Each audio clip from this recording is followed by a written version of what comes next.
Hola a todas y todos. Vamos a hablar en este video de el potencial electroquímico. Nosotros hasta ahora vimos, yo les dije, que la derivada de la energía libre de un sistema respecto al número de moles de un componente es lo que llamamos el potencial químico de esa especie. En particular, bueno, ya acá les puse el número de moles del componente I en la fase alfa, es el potencial químico de I en la fase alfa. Sin embargo, lamento informarles que esta definición que yo les di es incompleta. No es la que vale siempre, ¿vale? Pero con algunas restricciones. Y es estrictamente válida si tengo especies que son neutras, o sea, moléculas neutras. Pero no es válida, bueno, átomos podrían ser neutros también, pero no es válida cuando tengo especies cargadas. En ese caso, si yo tengo una especie, mi especie I es cargada, la definición completa es que la derivada de la energía libre respecto del número de moles de esa especie es esto que está acá, que llamamos potencial electroquímico, que es la letra mu, igual que el potencial químico, pero con este simbolito igual que la letra ñ. Entonces el potencial electroquímico. Entonces vamos a ver qué es lo que hay en el potencial electroquímico. Tengo, por un lado, el potencial químico. Eso es lo que ya tenía de antes. Pero ahora le agrego este otro término que tiene distintas cosas. Por un lado tiene phi sub alfa, que es el potencial eléctrico de la fase. No confundir potencial eléctrico con potencial químico. Phi es el potencial eléctrico de la fase. Y acá tengo Z sub I, que es la carga eléctrica de la especie I. Por ejemplo, si I fuera sodio, ZI es 1. Si I es calcio o magnesio, entonces I es 2. Si I es cloruro o yoduro, entonces I es menos 1. Si I fuera un sulfuro, Z sub I sería menos 2. O sea, esta es la carga eléctrica de la especie. Y por otro lado, bueno, la tercera cosa que está es F, que es el Faraday. Es la carga de un mol de protones, 96.486 coulombs. Entonces, tenemos el potencial electroquímico, tiene dos contribuciones. La de potencial químico, que es la que teníamos antes, y esta otra que aparece, fíjense, solo cuando la especie I es cargada, porque si la especie I es neutra, Z vale 0 y que me queda el potencial químico, que es lo que vinimos viendo hasta ahora. Bueno, entonces la posta es que la derivada de G respecto de NI alfa es el potencial electroquímico de la especie I en la fase alfa y no solo el potencial químico. Bueno, ¿qué pasa con las ecuaciones que vimos hasta ahora? Pues nosotros vimos dos ecuaciones, una para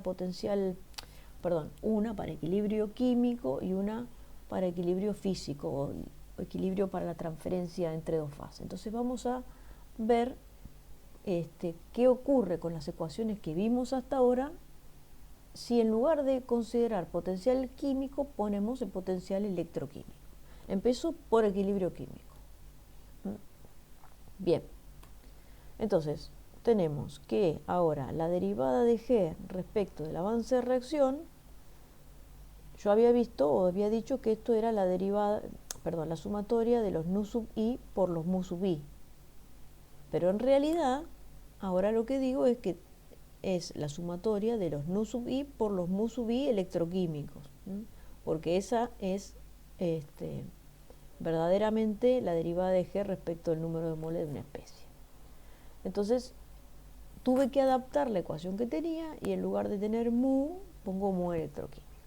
Bueno, ahora, ¿qué pasa con la ecuación que yo vi, por ejemplo, para equilibrio químico? Esa es la duda o la pregunta que tenemos que encarar. Entonces, para ver qué pasa con eso, reemplazo cada mu sub I electroquímico por su expresión. Pongo esto que está acá. Bien, entonces a esta sumatoria yo hago la distribución, me queda una primer sumatoria de nu sub i por mu sub i, que esto es lo mismo que yo tenía antes cuando consideraba solo especies neutras. Esto es lo que nosotros llamamos el delta GR, que es el que nos decía si la reacción iba a avanzar o no. Pero ahora, como tenemos potencial electroquímico, tenemos que, en principio, tenemos que agregar este otro término. Ahora vamos a ver qué pasa con este otro término. Si todas las especies están en la misma fase, o sea, este phi es el mismo en todos los términos de la sumatoria. Y además tengo f, que es una constante universal, lo mismo que si fuera r, entonces también eso lo puedo sacar afuera de la sumatoria como factor común. Entonces me queda que la derivada de g respecto del avance de reacción es esto que está acá, mi delta GR, el mismo que antes, el que les conté en la clase pasada o en otras clases pasadas, más el Faraday por el potencial eléctrico de la fase por la sumatoria de el coeficiente estequiométrico de cada especie por la carga de cada especie. Y esta sumatoria que está acá es cero siempre. Es cero siempre porque cuando equilibramos una reacción química, las reacciones químicas están equilibradas en carga y en masa, o sea, la carga neta que tengo del lado de los reactivos tiene que estar igual del lado de los productos. Entonces, este término se hace cero. Y como este término se hace cero, me queda para la derivada de G respecto del avance de reacción el mismo delta GR que obtenía antes. Entonces, todo lo que vimos para predecir si una reacción va a ir de reactivos a productos o de productos a reactivos o si está en equilibrio, todo lo que vimos es absolutamente válido. El único requisito es obviamente que yo tenga todos los componentes en el mismo tacho, digamos, en la misma fase. Bueno, por si se quedan con alguna duda respecto de este término, esta sumatoria, vamos a ver un ejemplo. Entonces el ejemplo vamos a considerar una reacción que tiene muchos iones, que es la oxidación de agua oxigenada, a oxígeno, perdón, mediante la acción de un oxidante fuerte como es el permanganato de potasio. Bueno, acá está solo el ion permanganato. Entonces esta es la ecuación equilibrada. Tengo 2 de permanganato más 5 de agua oxigenada más 6 protones que me dan 2 de manganeso más 2 más 8 de agua más 5 de oxígeno. Se me oxidó el oxígeno acá del agua oxigenada, se me oxidó a oxígeno cero. Bueno, cuestión. ¿Qué pasa con las cargas? Yo les decía que si yo sumo los coeficientes estequiométricos de cada especie por su carga, a izquierda y a derecha me va a dar lo mismo. Entonces vamos a ver qué es lo que tengo. Acá tengo para el permanganato 2 por menos 1. Para el agua oxigenada tengo 5 por 0 y para los protones tengo 6 por 1, por más 1. Entonces el resultado neto es menos 2 más 6, tengo 4 de carga del lado de los reactivos. Del lado de los productos tengo otra vez 2 por más 2 más 8 por 0 más 5 por 0, entonces también del lado de los productos tengo una carga total 4. Ahora, cuando yo hago la sumatoria, recuerden que para los reactivos ponemos para el coeficiente estequiométrico un signo negativo, entonces acá en realidad sería menos y acá sería menos, entonces el resultado, esto se invierte, esto sería más 2 y acá sería menos 6, entonces tengo menos 4 y para los productos que da el signo positivo tengo más 4. Cuando sumo todo me da 0. Entonces esto es para que se convenzan que la sumatoria de la carga de los iones por sus coeficientes estequiométricos usando signos positivos para los coeficientes estequiométricos de los productos y signos negativos para los coeficientes estequiométricos de los reactivos, necesariamente tiene que dar 0 si la ecuación está bien equilibrada. Y por eso es que vale la expresión que venimos usando para equilibrio químico, vale también cuando consideramos el potencial electroquímico, que es la verdadera derivada de G respecto del número de moles de la especie. Bueno, ¿qué pasa ahora entonces con el equilibrio físico? Habíamos analizado esta situación y decíamos que G es la suma de los G de cada una de las fases, entonces el diferencial de G es la suma de los diferenciales de G. Ahora, considerando T y P constante, el diferencial de G de la fase puede cambiar si se transfiere NI moles desde la fase alfa a la beta. Entonces yo escribo simplemente el diferencial de G de cada una de las especies para una variación infinitesimal del número de moles de la especie I.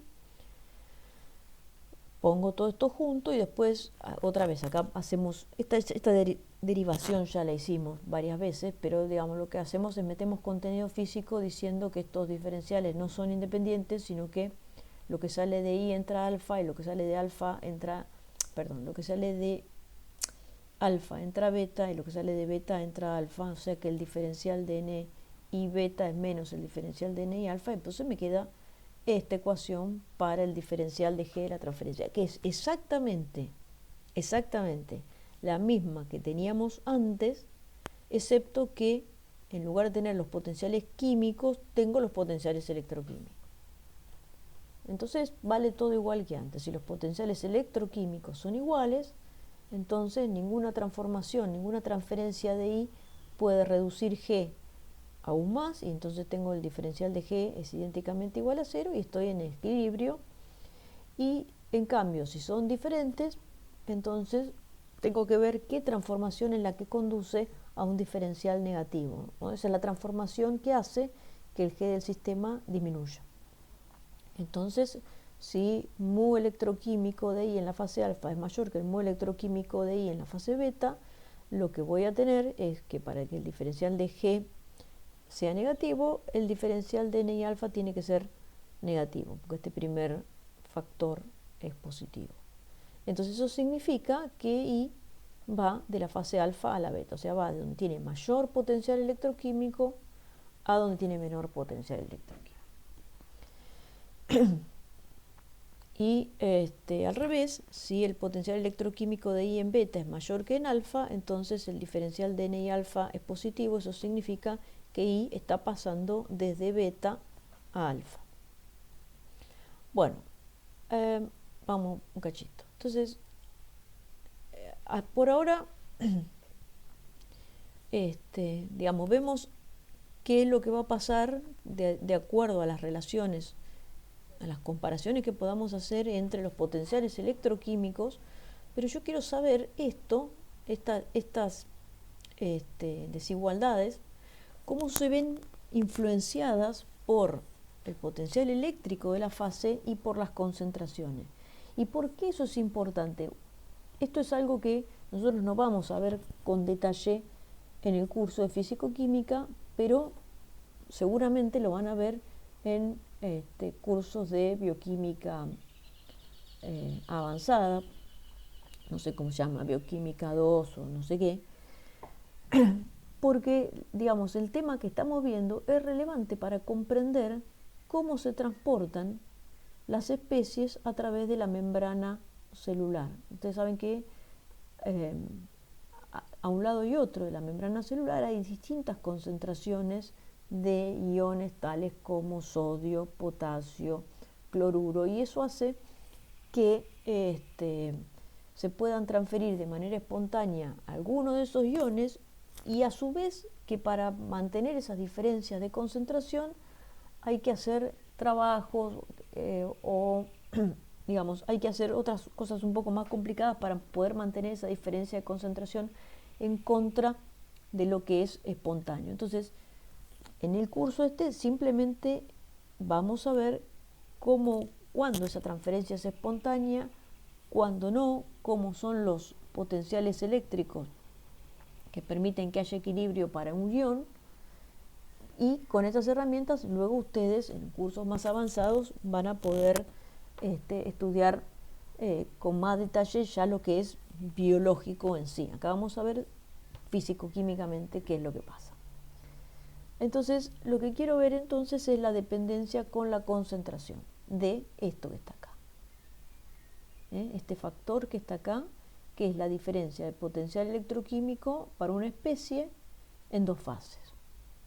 Esto que está acá, fíjense que no es otra cosa que la derivada de la energía libre respecto al número de moles de I en la fase alfa. ¿Cómo sé eso? ¿Cómo sé que es esta derivada? Simplemente porque estoy leyendo una ecuación en la que tengo el diferencial de una función, que es un factor por el diferencial de una variable. Entonces, ese factor no es otra cosa que la derivada de la función g respecto de la variable n alfa. Bueno, entonces, esta diferencia es la derivada de g respecto al número de moles de I en la fase alfa, y le voy a poner un nombre, le voy a llamar el delta g de la transferencia. Es un nombre, así como llamé delta g r, este es otro nombre, delta g transf, delta g de la transferencia. Lo hago así porque el signo de este delta g transf es el que me va a indicar el sentido espontáneo del proceso, de las cosas que pueden ocurrir en el sistema. Entonces ahora lo que hago es, escribo este delta G de la transferencia reemplazando cada potencial electroquímico por su expresión completa, o sea, potencial químico más ZI por F por phi. Bueno, entonces, acá lo único es la misma expresión, solo que reordené, puse como primeros dos términos de potencial químico y los segundos dos términos los que tienen que ver con la carga del ion y el potencial eléctrico de la fase. Y ahora, para pasar de esta ecuación a esta que está acá, lo que hice fue escribir cada mu sub i como mu sub i estándar más RT logaritmo natural de la actividad. Y reordené los términos con actividad, los puse juntos, el que viene de alfa y el que viene de beta, y acá me quedaron los mu sub i estándar. Ahora bien, ustedes recuerden que estos mu estándar, yo puedo elegir para un soluto, como es en el caso del ion, puedo elegir qué unidad de concentración voy a usar. Ahora, si yo tengo, como es en el caso de los sistemas biológicos, tengo dos soluciones acuosas, o sea, el solvente es el mismo, voy a elegir la misma escala de concentración, por ejemplo, la escala de concentración molar, y entonces el estándar para I en la fase alfa va a ser el mismo que el estándar de I en la fase beta. Entonces este término desaparece porque tengo dos fases que tienen el mismo solvente. Entonces, si yo elijo para la especie I medir la concentración en una cierta unidad, por ejemplo, concentración molar tanto en la fase alfa como en beta, o sea, estas actividades se van a parecer a las concentraciones molares, entonces este término desaparece porque son idénticos, es el mismo. Y me queda esta expresión para el delta G de la transferencia, y es en esta ecuación la que me va a permitir saber si I se tiene que transferir de alfa a beta, de beta a alfa, o si está en equilibrio, de acuerdo a si el signo de delta G es positivo, es negativo o cero. Entonces, en principio, vamos a ver qué pasa, vamos a ver distintas situaciones. ¿Qué pasaría si no hay diferencia de potencial o si las partículas no tienen carga? Bueno, entonces, si no hay diferencia de potencial, las partículas no tienen carga, o ambas cosas, este término desaparece. Y entonces me queda simplemente que el delta G de la transferencia es RT, logaritmo natural de la actividad de I en alfa sobre la actividad de I en beta. Entonces, si la actividad de I en alfa es menor que en beta, el delta G de la transferencia es negativo, y eso quiere decir que la transferencia, como yo la estoy escribiendo desde beta a alfa, es positiva. En cambio, si al revés pasa que A sub I alfa es mayor que A sub I beta, entonces el delta G de la transferencia es positivo, y eso quiere decir que la transferencia es espontánea desde alfa hacia beta. Por si no se dan cuenta, digamos, este delta G de la transferencia, pues ustedes se podrían preguntar, delta G de la transferencia, ¿cómo sabe que es espontánea de beta a alfa? Para eso hay que ver la ecuación, vamos para atrás, ahí está. Este delta G de la transferencia yo lo definí de esta forma. mu sub i alfa menos mu sub i beta. Y siempre va primero el final menos el inicial. Entonces esto es el delta G para una transferencia desde beta hasta alfa. Bueno, entonces acá estamos. Si esto me da negativo, quiere decir que la transferencia desde beta a alfa es la espontánea, y eso pasa cuando la actividad de beta es mayor que la de alfa, o en caso contrario, si la actividad en alfa es mayor que en beta, entonces va a ir desde alfa a beta. Y como esto lo podríamos saber anticipadamente, digamos, porque la actividad es una medida de la concentración. Entonces, si no hay ningún efecto del potencial eléctrico o de la carga eléctrica, simplemente va a ir donde está más concentrado a donde está menos concentrado. No hay, digamos, no hay mucha novedad con este resultado. Siempre se transfiere donde hay mayor actividad o concentración a donde hay menor actividad o concentración. Eso en ausencia de potencial eléctrico. Ahora, ¿qué pasa? ¿Qué efecto puede tener el potencial eléctrico? Para verlo, digamos, para considerarlo antes que verlo en las ecuaciones, hacer una consideración física. Supóngase que yo tengo acá estas dos fases, alfa y beta, y estoy considerando qué pasa con el transporte de estos iones, que son los cationes.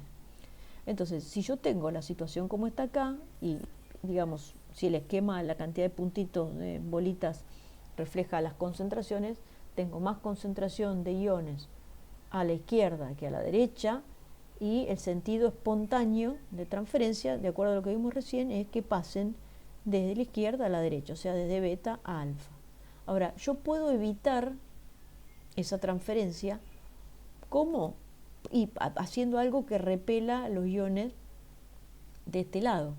¿Y qué voy a hacer? ¿Cómo los puedo repeler? Y haciendo que esta fase tenga un potencial eléctrico positivo, de manera tal que, ustedes saben, positivo repele a positivo. Entonces, si yo pongo esta fase, un potencial eléctrico más alto que esta otra, puedo lograr exactamente contrarrestar el efecto de la concentración y hacer que no pasen los iones de donde están más concentrados a donde están más diluidos. En este caso, para este ejemplito que estamos considerando, un phi sub alfa mayor que un phi sub beta y de mayor en una proporción justa, ¿no? Es el que haría que haya equilibrio. Para ver esto en las ecuaciones, otra vez vuelvo a la ecuación que tenía antes. Para que haya equilibrio, voy a considerar la situación de equilibrio poniendo esto igual a 0, y después puedo ver qué pasa si subo una concentración o subo un potencial eléctrico. Esta es la situación de equilibrio. El delta G de la transferencia es 0. Entonces, de ahí puedo sacar que RT, el logaritmo natural del cociente de actividades, es menos la carga del ion por el Faraday por el delta de phi, el delta de potencial eléctrico. Entonces, por ejemplo, como veíamos recién, si la actividad de I en beta es mayor que la actividad de I en alfa, entonces el potencial eléctrico de la fase alfa tiene que ser mayor que la de beta para impedir la transferencia, y con esta fórmula yo puedo hacer el cálculo exacto de cuánto mayor. Puedo calcular delta phi para una diferencia de concentración. O al revés, si la actividad I en alfa fuera mayor que en beta, entonces en ese caso el potencial eléctrico de alfa tendría que ser menor. Esto que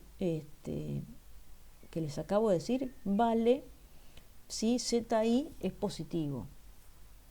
O sea, esto que les acabo de decir vale si ZI es positivo, o sea, si estoy considerando cationes. Ahora, si considero aniones, o sea, ZI negativo, es justamente, se va a dar lo opuesto. Pero lo interesante o lo importante es que ustedes con esta fórmula pueden calcular exactamente cuál es la diferencia de potencial necesaria para compensar una diferencia de concentración o una diferencia de actividades dada para el ion que ustedes quieran a la temperatura que les presente el problema. Entonces, con esto van a poder resolver algunos de los seminarios de la guía de electroquímica. Bueno, Y con eso entonces terminamos este video de potencial electroquímico. La próxima, ya la semana que viene, vemos pilas. Hasta la próxima.